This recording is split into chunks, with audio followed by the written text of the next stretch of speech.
ಸರಿದೇನಿಲ್ಲ.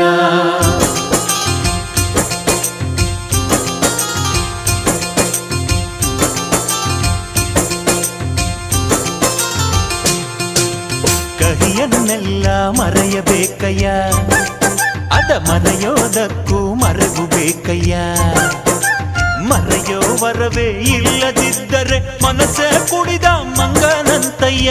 ಕೆಣಕಿ ಕೆಣಕಿ ಕೆದಕಿ ಕೆದಕಿ ವೇಷ ಭರಿಸುವುದಂತಯ್ಯ. ಮನಸ್ಸು ಮುರಿದು ಹೋಗಲು ಕಹಿಯೇ ಮೂಲವಯ್ಯ. ತುಂಬಿದ ಮನೆಯು ಒಡೆದು ಹೋಗಲು ಕಹಿ ನೆನಪೇ ನೆಪವಯ್ಯ. ಮರೆವಿನ ಮರೆಯಲ್ಲೇ ಕ್ಷಮೆಯೂ ಇದೆಯಂತೆ.